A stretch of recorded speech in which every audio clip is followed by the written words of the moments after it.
All right. Everybody, wow, what a turnout. I have one thing I want to say first. Uh-oh. First of all, I'm just going to say one thing. First, I want you to hear, I'll do is go to the Ken. I lost my voice about 5 years ago, and I'll do is go to the Ken. But the other thing that's very important in that write-up, you'll see a lot of things on different things from the Republican paper here, the Republic paper, and that was because of Joe Wise. And Wise is very, very talented in that area. He was at Outboard Marine in Milwaukee and Fond du Lac for years.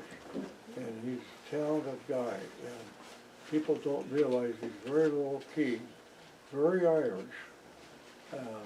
So anyway, I just want to make sure he gets credit for that, because I couldn't do that stuff, put it all together, because there's some valuable information that people don't know and background. You know, we got this lady here.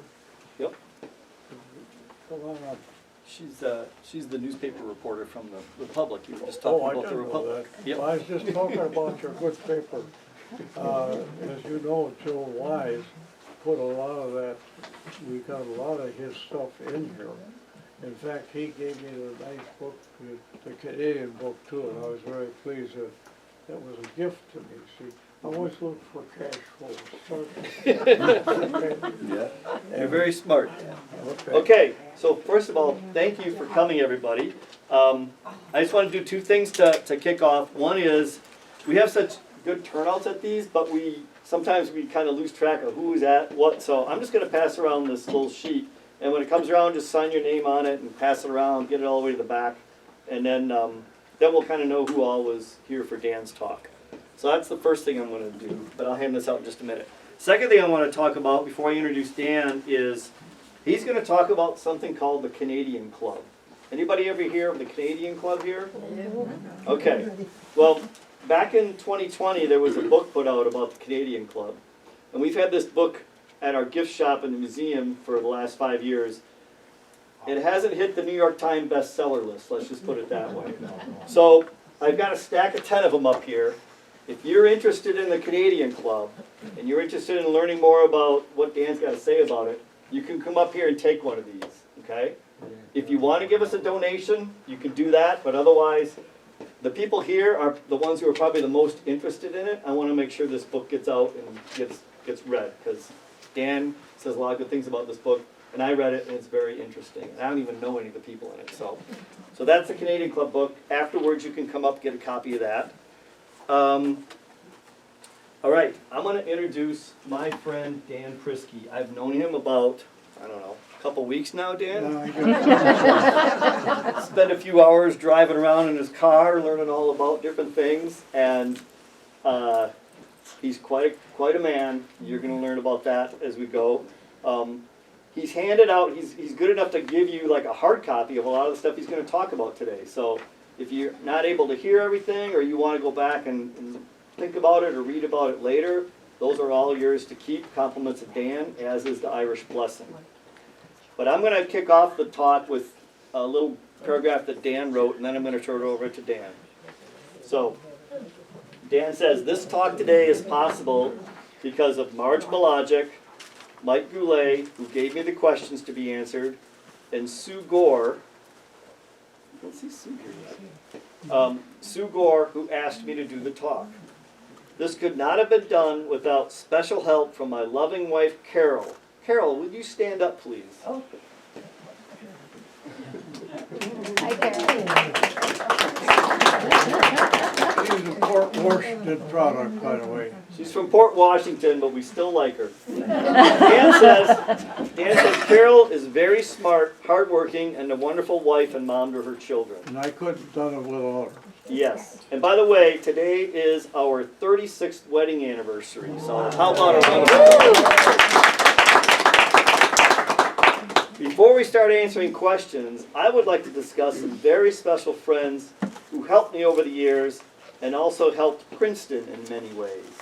And now I'm going to turn it over to Mr. Dan Priske. Okay, well, I'll say this, that I had some many dear friends, and Princeton had made my life, and it affected my whole life. But these people I'm gonna talk to are very special to me, because I grew up with them more or less. The only one that isn't is Gib King here. Now, he developed a snow car. He was an automatic mechanic. He was a mailman, and he made violins on the side. And then he decided to go to become a dentist. So he went and got to become a dentist, and then he was an instructor at Marquette on dentistry. He was a good friend of my dad's. When he cured his alcoholism, he lectured on the subject at different prisons about alcoholism. And he ended up, he used to have, from the x-ray, and people don't realize how powerful that is. He used to hold the tooth thing in there. He was a perfectionist. And he got a spot on his hand, and that killed him. He was quite an interesting character. Now, Donovan Krzyzewski was one of my closest friends. He was just great. He had bone cancer when he was a child, and he used to go by car up to the church for basically for school, and I used to walk there until it got too damn long for me, so I couldn't do it anymore. I guess I was kind of lazy. But anyway, he always wanted me to put my tongue on the bridge, when I was a clock. And thank goodness I never did it. And then, of course, one day, Norm Zudrell and I decided we were going to go hunting. And hunting geese at that time, in the early part of we'll say, the 1930s, there wasn't any geese here. And that was true in the deer in Marquette County. Then later it came on, and we had herds of 20 or 30 that everybody go see. Well, anyway, Norby and I go to pick up Duke to go hunting at Hancock. And we got out there at 5 o'clock in the morning, and out comes the door. Father comes out the door. He says, Donovan is not going hunting today, he's going to church. And that's the way it worked. Anyway, Duke and I worked at Fairwater. I was there really 3 summers. I ran the field, he ran the capper, and unbeknownst to us, we still don't know how it happened, but somebody turned on the capping machine. We had the SS troops there at that time, and they stayed at Lawsonia. But anyway, he lost a finger. And he said, look at this, Dan. He had a cigarette head. He said, I guess I gotta go see Doc Miller. Well, he went to see Doc Miller and that's so on. That never was always stiff. And then what happened, Harry Hertz, he was screwing around in school, see. So Harry Hertz was principal of high school. He said, Duke, you've got to start concentrating and get things going. So he got, from that time on, he got A's all the way. And later in life, he worked for Gideon and Lewis as a tool and die maker. And he was one of my best friends, and positive thinker, and he was always sense of humor. He had sense of humor no matter how bad it got. And at one time, towards the end, he owned where the sand pit is. He owned that. And he sold it a little bit before he died, and he didn't get enough money for it, frankly, but that's beside the point. He was just, I miss him greatly, because he could add positive things. Well, the next one was very, very interesting, and that was basically Jim Nickendam. And the Nickendam family was very prominent in this town at one stage. In fact, I think there's a building down there named from the Nickendams. Well, anyway, we were wrestling, I broke his leg. And that was a kind of a shock. And then he went to Marquette, and he played basketball. And he lived, right near the University of Marquette. and that's fine, the boys did a little partying, and his roommate went to Marquette too at the same time, and he went there for 10 years, I don't think he ever graduated, but he would have had some great parties, so that worked out well. Anyway, when he got done in the morning, he woke up, and he's got a black eye. And so what he does, he chases Willie Gavin down Michigan Avenue in his underpants. That's it. And they ran back and forth. But then on the top of that, then after, at the end of the day, he felt bad about that. So he took him out to dinner that evening and apologized. And of course, then he was involved in, prior up to this creed, and he was always very, very fine man. He was a gentleman, honest, but he was very much under positive thinking. He was very kind, he was patient, he's hardworking. The thing is, a few years ago, he lost his life with blueberry disease, and that was a big shock to his wife and to all of us, because he just was great. But then in addition to it, prior to all this stuff, Jack Peterson and I, and he, Jim, we were going for our, let's say, 14-mile thing with Boy Scouts. We were very involved in Boy Scouts in those days. And a lot of people were here. And then we stayed all night at my grandpa's cottage on Green Lake, and that worked out fine. But anyway, and then we had Jack Peterson. He was involved in Boy Scouts. By the way, I happen to have three of my children, my both sons are all Eagle Scouts. Jim lived downtown above the meat market, and then their grandpa was Ham Magle, and it was above the meat market, and Jack loved the Scouts as I did. He became a medical doctor and had three of his children become medical doctors, and he traveled a lot later in life, but he always could tell jokes. He'd come over. It was kind of fun to get him. But then, not many people do this. But when he comes to visit personally, he's passed away about last year. He would go to the cemetery and sing prayers, which I think is kind of unique. Now the next one we got is Jack Leisky. Now what happened to Jack, he was a great guy, and he married Lucy Lang, which was one of the very nice young lady here.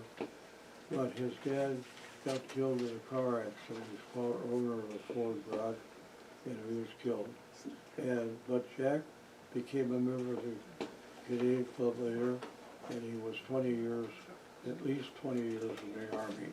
So that worked out fine. Then the next one was we used to swim at the Fox River up near the other way, along the river, and sometimes it was pretty deep, and he didn't know how to swim, so they threw him in, and he never go beyond his ankles all the rest of life, even when he's in service. That affected him. That shows you how. Now another one is Jack Nagle. He was just, he was working on them boats on the Fox River. You never seen anything like it. I said, what the hell are you going to do with just working on them? Well, he turned out he was out with Outport Marine, and he worked in a racing division. He was top notch in the country. And over there too, Joe's wives worked there about 40 years, I think, until he retired. But what happened is, he was commuting from Princeton to Fond du Lac, and he fell asleep and hit a culvert and got killed. Now this next group of people here are where I lived for 6 months. We had a lot of fun. We had kind of a party situation. Dan Trainer was working for his peach. PhD in conservation. Pat and I worked at First Wisconsin. By the way, I started at First Wisconsin, $90 a month. And I used to have a shoe, see, and I had my Sonic hanging out, see. Every 90 days you get a $15 raise, and I kind of flicked the foot, see, so to make sure I got that 15 bucks, because, you know, we gotta watch our cash flow.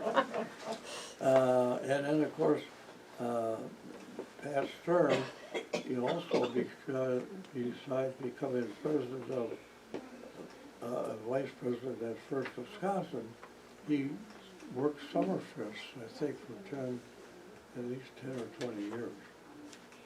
But he was tremendous, and I was fortunate enough to be in a wedding party. I always enjoyed that a lot. And what was a big thing about that, that's kind of off the record, but his wife was very Catholic, and as a present to his wife, he was Catholic that was a big deal. Then Dan Trainer, he was always causing problems with little tricks and things. Well, that worked out okay. But then later on, he became dean at there in natural resources, and they named the school after him. And I think that's quite an honor. Dan Trainer School of Natural Resources, which I think is great. And then later in life, as I said, I was at the controller's office, and that was very, very, I really loved that job. And I worked in at least 60 national banks and about 150 other banks. And I've been through about 15 shortages. And I was CPA for, CEO of 6 banks. And it was fun. Banking was very good for me. Now we're going to get to the part about Princeton and citizens. Well, what made this town, as far as I'm concerned, is the church. That was very, very important here, and the music and dancing. Now, one thing I had a problem with the dancing, I was never very good at dancing. It just kind of got, everybody felt sorry for me, I got away with it. But anyway, what happened is I went up to Joanne Heaston and I were dancing. She fell down, I fell on top of her. I tell you, I was so damn embarrassed. And then we had the golf course at Losunia, and that was very important. And see, when you start this carry, out there caddying, you get $5 or $6. There was a lot of money in those days. But you had to go through the belt, you had to take your pants off and go through the belt line. That was initiation. And people don't realize how important Green Lake is. It's the deepest lake, inland lake in the state of Wisconsin, about 250 feet. And then, of course, the Priske cottages was very important. And the other one was the Canadian Club and the Green Lake County 4-H. That's very, very important for the young people, especially the farm kids. The other thing that is kind of bothered me, in those days, all the political parties worked together and they try to do things. This hatred thing and lying, as far as I'm concerned, that's the devil.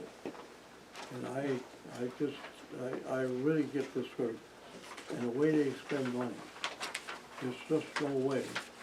They don't understand cash flow. You've got to start with cash flow, guys. Okay, let's go to work. All right. So, Dan, tell us about you. When were you born, Dan? Well, I was born in Milwaukee, and I was basically, we came up to Princeton because everything around my grandma. She was quite a character. I'm 96 years old, and with my mom and dad, I lived with them about 13 years, and then I was above the pizza party, which was Al Warkey's Tavern, They made too much noise in there. My mom would pound on the pipes, so they'd fall back to the ceiling. On weekends, I lived with my grandparents, Barney and Mary Priske. I had 205 and 4 on Main Street. And basically, my grandmother happened to see that I was alone. It was 3 o'clock in the morning at night. That's the end of that. Every weekend I had to stay with Grandma and Grandpa. And it was a daggone good thing because my grandma was a darn good cook. Now here's what Princeton came from around. There were about 45% Polish, 5% Irish, 50% German.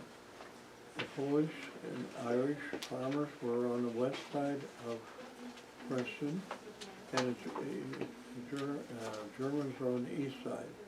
In 1930, Princeton had a population of about 1,300, 29 taverns, 5 churches, 3 grocery stores, 3 butcher shops, 1 dime store, clothing store, 2 dentists, 3 barber shops, 2 undertakers, 2 banks, 3 garages, 1 bakery, a ladies' hat shop, hardware store, and 2 doctors and a shoemaker. That was kind of interesting. And then they had a harness maker, and that was right downtown, right next to Tasser's. We had a small shop there. I can remember going in. I was fortunate enough to be able to visit all these people. And the police, there was a chief of police, and that's about it. And Princeton was a tough town. Hurley was the toughest, and this was considered the next toughest. A few of the boys in Princeton made moonshine, shipped it to Milwaukee. You know, you think that's terrible. My grandma hated it. On the other hand, you look at it from a realistic standpoint, it was a drought period of time, and very, very tough. And what the hell, you gotta feed your family. So you've got to figure out a way to make a living. Anyway, they worked, gunfighters with redneck boys, and when you went to dances, you know, a lot of times they always had a fight. And, that was kind of interesting. I'm writing this personal summary of my experiences is written by memory, and I know some of the thoughts, in fact, are in error. So I could say many people who contact these errors are no longer available. The experiences included with this write-out are just a few of the many people that are most interesting born. I don't want to likely bore you guys. Remember, one can only be successful and happy in life with help, advice, and support from many individuals in your path of life. Every person you come in contact will affect you positively or negatively. If you become negative, you will lose the ball game. This is why needs to be developed positive and honest thinking. That's why what they'll say of my friend, I gotta go back here a minute. That would be Jim Nicodem on that positive thinking, being in an optimist club. That helped him a lot and his family. Most of our experiences were possible without help. It would not happen without help, support, and good advice, good direction, and love and kindness from a lot of wonderful people. And we got a lot of that. Among them were my grandparents, my parents, my aunts and uncles, our children, grandchildren, employees, and my wife, who's very, very special to me. And this is just kind of different. The history of our family is sort of Steve, and it was my great-great-grandfather, and Elizabeth came from Prussia. And basically, as my Aunt Lizzie there, she could go into with peace and never needed any protection. I don't know how she did it, but that's the way it is. And that was my grandfather's favorite city. And they're buried over in Kingston. They were very famous. Okay, now we get to, my grandfather was a farmer, and he bought a farm for grandma for the wedding. And my grandma said, no way, I'm not going on a damn farm. And so he had to go and become an apprentice painter, and then he got that all done. Then they owned a wall and paper store in Priske for over 50 years. They helped their son, Lyle, started the locker plant, and Barney loved to hunt and fish and was very good. Each trip he would use storm windows. He really liked farming, and he was good at it. But anyway, that's all the way it went. He was a gentleman, and he loved hunting and fishing. So now, the next thing that she, he get a little, these Prussians get a little stubborn, and poor my dear wife Carol has problems because I get kind of spoofy in the head, see. So, but she knew how to handle it, and Carol knows how to handle me too.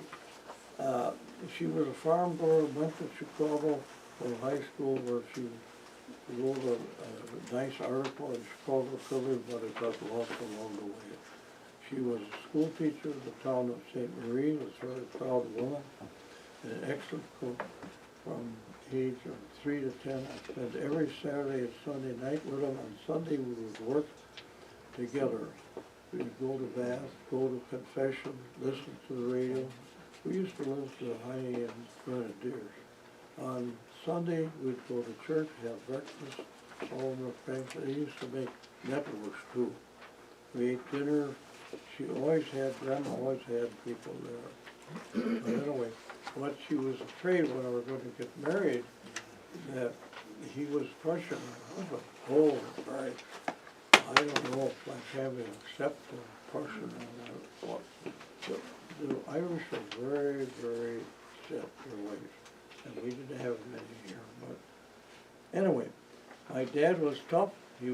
To me, he was like General Pat. My dad and I never got close except towards the end of life. I never mentioned up to my dad's excellence. I never measured up to what he expected. Dad told me he brought me into earth to wait on him hand and foot, and he meant it. However, it was the best discipline training anybody could have. Been very helpful throughout my life. Then he went to Marquette Dental School, and Stanley Mashuda, he was only about 16 or 17 when we went down there on a train. He'd never been out of Princeton. But anyway, Stanley Mashuda met him at the train and took care of him like a father. And my dad never forgot that. And he only stayed there about 12 months. Then he returned to Princeton, and what they did, he was a kind of a character. They liked to play pranks. They had all kinds of things going on him. And when he was all dressed up, he went to the boys at Tiff's barber shop, and they had a band there too.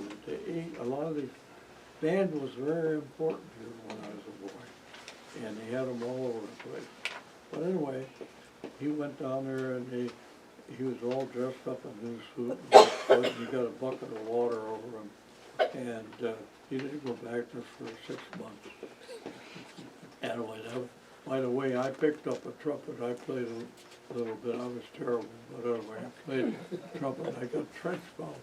My dad had to work about 6 months to get the damn stuff out of me. The sulfur didn't work. And hunting and fishing was the life. He would never go hunting and fish with him because he would stay until he was got his legal limit, no matter what. If the dental patient came into his office, he would have to go out on the lake to find him. When he was fishing, I had to go row the boat and do I got all the angleworms. And where I got those angleworms, in Hartman, I used to live downtown. And when he had a good rain, boy, that whole thing was tough, a night cloud for us, so I'd go get him there. In 1942, my dad left and took over Dr. DeMake's office down in Milwaukee, and he was making $200 to $500 a week. And then during World War,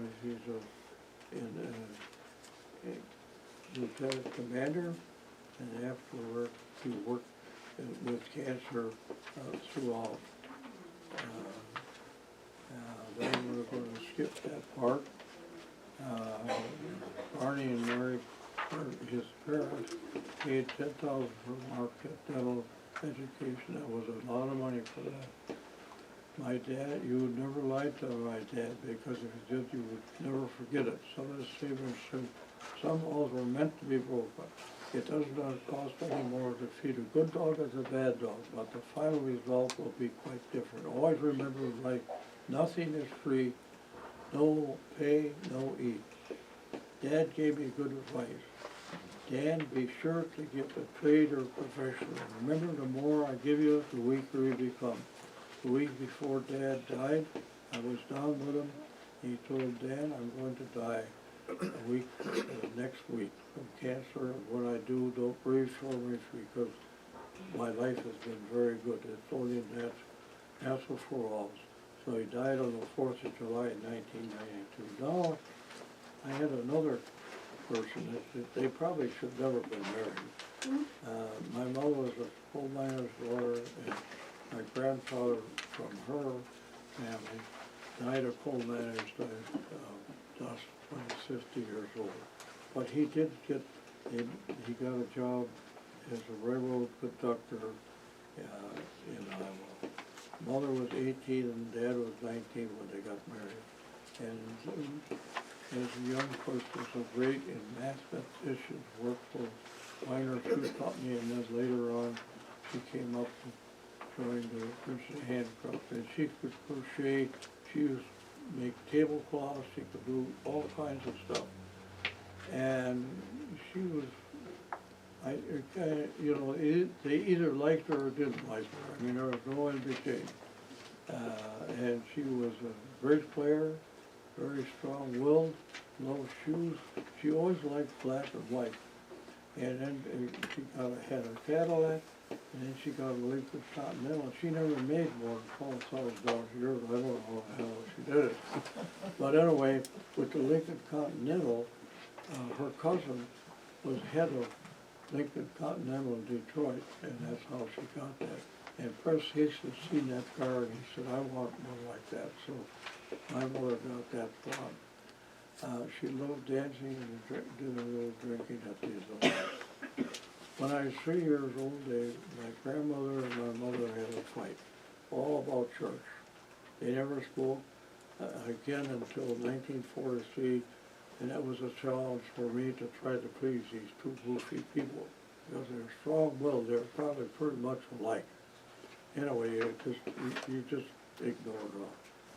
Now, my dad's main life was hunting and fishing, not going to social events, and she loved to go dancing and all that stuff.